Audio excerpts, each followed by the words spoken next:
प्यारे बच्चों, आज हम विमाओं के उपयोग में चौथा और अंतिम उपयोग किसी भौतिक राशि का मात्रक ज्ञात करने में को पढ़ेंगे।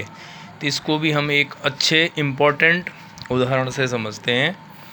ये अंक की क्वेश्चन है ये जो आज तक बहुत बार एग्ज़ाम में आया हुआ कि वंडरवाल गैस समीकरण P + A/v², ये ब्रैकेट में है, इंटू V - B = RT में नियतांकों A और B, ये A और B हैं इसमें, के मात्रक एवं विमाएं ज्ञात कीजिए। इम्पॉर्टेंट आर्टिकल है, कई बार आता है कि वंडरवाल गैस समीकरण से नियतांकों A और B के मात्रक या विमाएं ज्ञात कीजिए। तो वंडरवाल समीकरण ये मैंने ठीक से यहाँ पे लिख दिया है, P + A/v², V - B = RT।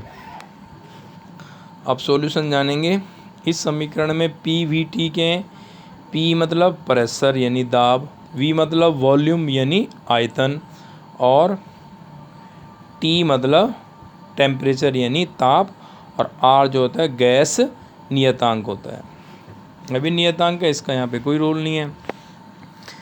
अब एक चीज़ हमें और जानना है यहाँ पे कि समान राशियों को ही जोड़ा या घटाया जा सकता है, यानी जो P के मात्रक होंगे वही A/v² के होंगे, तभी इन्हें जोड़ा गया है।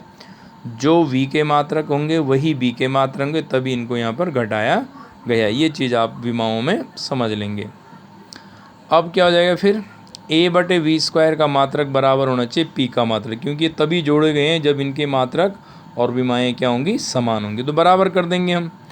अब v² से क्या करेंगे, क्रॉस मल्टीप्लाई, वज्र गुणा कर देंगे। तो ये कितना हो जाएगा, A का मात्रक बराबर P का मात्रक गुणा v² का मात्रक।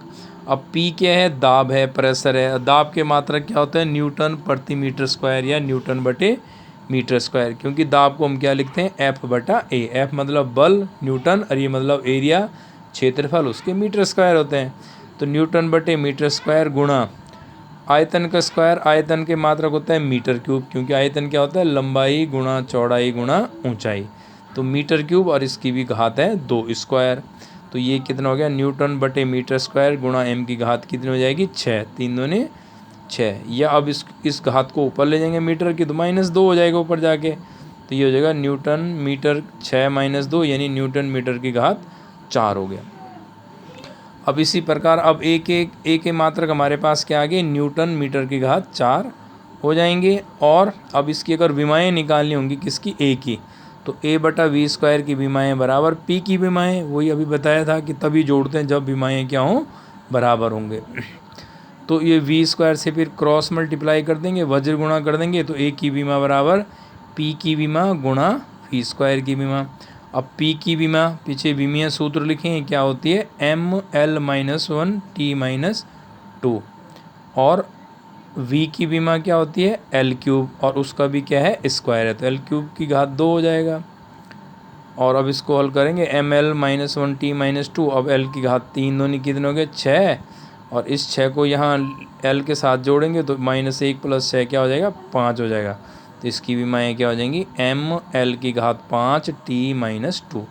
तो ये आप समझ गए होंगे, A का मात्रक आ गया N/m की घात 4, और A की जो विमा आ गई कितने आ गई, ml की घात 5 T-2।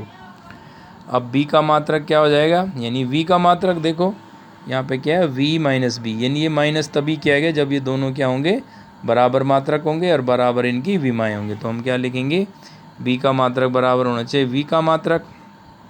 अब B का मात्रक बराबर, V क्या है, आयतन, आयतन के मात्रक क्या होंगे, m3 ऊपर कर लिए थे। अब B की विमा क्या हो जाएगी, V की विमा, V का मतलब आयतन की विमा, आयतन की विमा मतलब लंबाई गुणा चौड़ाई गुणा ऊंचाई, यानी L गुणा L गुणा L, L की घात 3, या m0 L की घात 3 T0, यानी इसमें m और T के हैं 0। तो ये इसकी विमा हो जाएंगी। ये प्रश्न काफ़ी इम्पॉर्टेंट है, इसको आप कर लेंगे। और इसके साथ ही आपका यूनिट 1 क्या होता है, फिनिश, समाप्त होता है। तो जितना इसमें आपको पढ़ाया गया है ये सब आपने कर लेना है, यही इम्पॉर्टेंट है। इससे बाहर आपके पास पेपर में कुछ नहीं आता है। तो इन चीज़ों को आप ज़रूर पढ़ लेंगे, कॉपी में नोट कर लेंगे, और फिर हम मंडे से नया यानी यूनिट नंबर 2 को शुरू कर देंगे। तो यहाँ तक सैटरडे और संडे 2 दिन आपका ऑफ रहेगा। इस दिन आपने अपना बचा हुआ सारा काम पूरा कर लेना है, और इस यूनिट के जितना आपको पढ़ा दिया उसका रिवीजन भी करना है। I hope you all understand this. Thank you.